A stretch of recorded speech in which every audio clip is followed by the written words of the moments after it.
everyone, Mindless Autumn here, and today I am going to get into a big debate.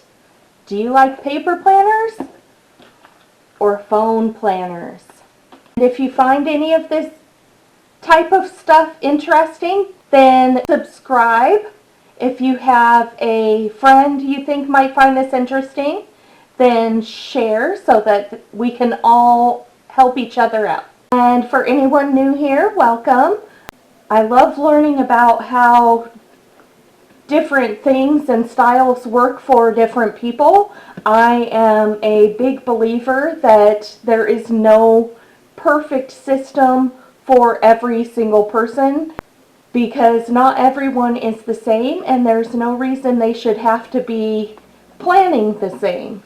So one of the things that is awesome about using your phone or a digital style is you always have it with you, or at least most people always have it with you.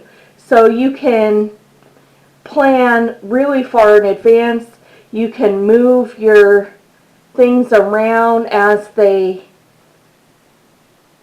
you can move it around if you need to as something changes.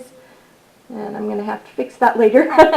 But that is one of my favorite things about using a phone. And other thing is I use this mostly for morning pages, which is a big way of getting all of the thoughts and drama and ideas and stress and anything that pops into your head out of your head so that you can move on. I know for me and probably a lot of other people, there's always so many thoughts running through my head that it makes it hard for me to sleep, and I get worried or overwhelmed or stressed or anxious because I can't keep track of all the random things popping in my head all the time. So using a piece of paper helps a lot for getting all of that out and also for organizing your thoughts in such a way that you can prioritize and figure out what you actually want to do first, and also just determine what your goals are and what's actually important to you. I feel like if you do that in your phone, which you're certainly free to do if that works for you, it's just not quite the same.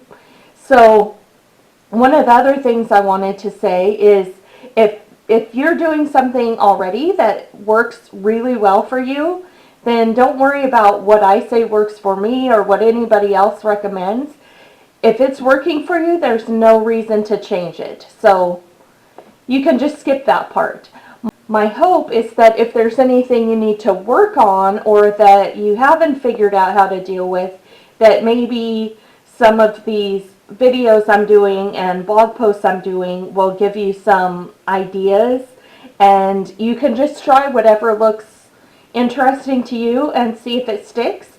And also, if any of you have things that work awesome for you that I haven't mentioned or that you think might help someone else, then please leave a comment down below so that we can all help each other out, because that's really the ultimate goal, is for us all to be able to have more time doing what we want and have more time to spend with the people that we love and not have to worry about all the stuff we have to do.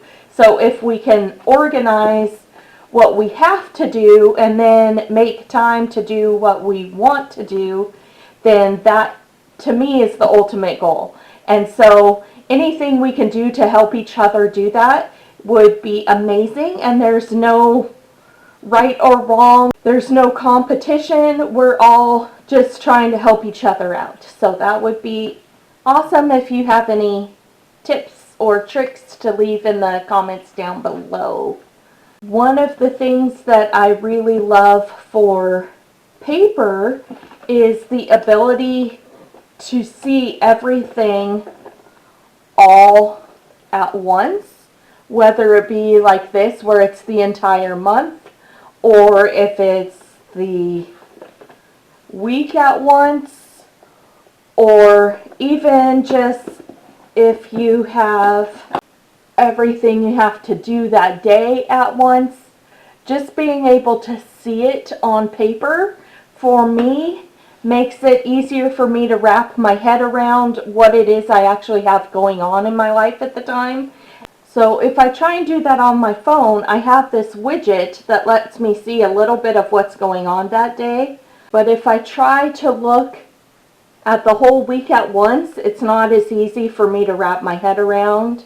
Or especially if I try and look at the whole month at once, there's just so many things in there that I can't see it all clearly and make sense of it easily in my head. So I really prefer using paper for that. One thing I do love using my phone for is reminders. So I have a reminder for every single appointment, and you'll see I make appointments with myself for even things like doing my morning and evening routine. But I have reminders that pop up as a notification that remind me to do certain things, because like work, for example, sometimes I will get busy doing something in the morning and I lose track of time, so that notification bell going off on my phone telling me I have 5 minutes before it's time to leave, and so I better get my shoes on and go out the door, just comes in handy sometimes. I also use it for reminders to let me know when I should be doing something. Like I have a reminder every week that tells me to work on my planning for the week, which I'm not going to forget to do it, but just having the reminder pop up on my phone sometimes helps, because not only will I lose track of time and run out of time to do it later, but it also has me thinking ahead of time of what do I need to plan. So I get that reminder, and then I may not do it until a few hours later, but during that few hours I'm thinking about what it is that I have going on that I want to write down. So that kind of a reminder also helps. And for to-do lists, I'm sure anyone who's seen my videos before knows that I basically use my bullet journal for that, for most things, but sometimes it's good to use your phone as well, especially for things like grocery lists or things that you may not want to carry this with you everywhere. I actually carry mine with me everywhere and I don't mind, but for people who don't, sometimes having the to-do lists on your phone can come in really handy. So it's all just a matter of what works for you. I still want to know what you do to plan and organize and be productive. Do you use planners, notebooks, regular wall calendars? Do you use your phone for everything and don't worry about paper? I really love learning all this stuff, so definitely share in the comments below, and I will see you next week. Bye!